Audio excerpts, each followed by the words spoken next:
भाषण देते देते कई बार बीजेपी उम्मीदवारों की संविधान बदलने वाले बयान पर क्या बोले जेपी नड्डा। लोकसभा चुनाव के दूसरे चरण के लिए 26 अप्रैल को वोटिंग होनी है। इससे पहले बीजेपी अध्यक्ष जेपी नड्डा ने एबीपी न्यूज से खास बातचीत की। इस दौरान उन्होंने बीजेपी उम्मीदवारों की संविधान बदलने वाले बयान पर भी अपनी बात रखी। बीजेपी अध्यक्ष नड्डा ने कहा, हम संविधान बिल्कुल नहीं बदलना चाहते हैं। हमारा संविधान के प्रति कमिटमेंट स्पष्ट है। कई बार भाषण देते देते जोश में आकर लाइन क्रॉस कर जाते हैं। बतौर राष्ट्रीय अध्यक्ष मैं कहना चाहता हूं कि हमारी ऐसी मंशा न कभी थी और न कभी रहेगी। दरअसल बीजेपी की कई लोकसभा उम्मीदवारों के हाल ही में बयान सामने आए हैं, जिसे लेकर विपक्ष बीजेपी पर संविधान बदलने की कोशिश करने का आरोप लगा रहा है।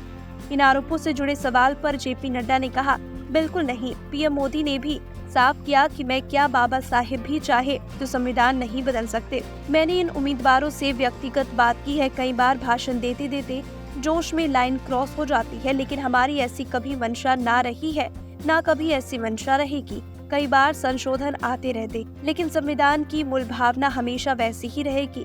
हम कभी भी संविधान बदलने की सोच भी नहीं सकते। इस सवाल के जवाब में जेपी नड्डा ने कहा, बिल्कुल नहीं। लंबे वक्त से प्रचार हुआ है कि बीजेपी के खिलाफ झूठ फैलाकर लोगों को भ्रमित किया जाए। बीजेपी को बदनाम करने का प्रयास है। ऐसी बातें बताकर बीजेपी को एंट्री दलित बताने का काम किया जा रहा है। ये विभाजनकारी ताकतें ऐसी बातों को आगे बढ़ा रही हैं। मैं आपके माध्यम से जनता को भरोसा दिलाना चाहता हूं कि बीजेपी हमेशा आरक्षण के पक्ष में रही है।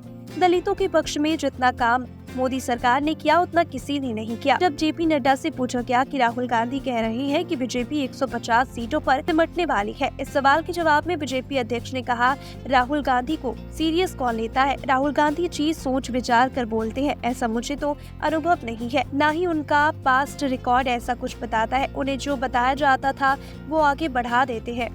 अभी 4-5 महीने पहले राहुल कहते थे कि हम राजस्थान, छत्तीसगढ़ और मध्य प्रदेश में आ रहे हैं, लेकिन क्या हुआ जब नतीजे आए।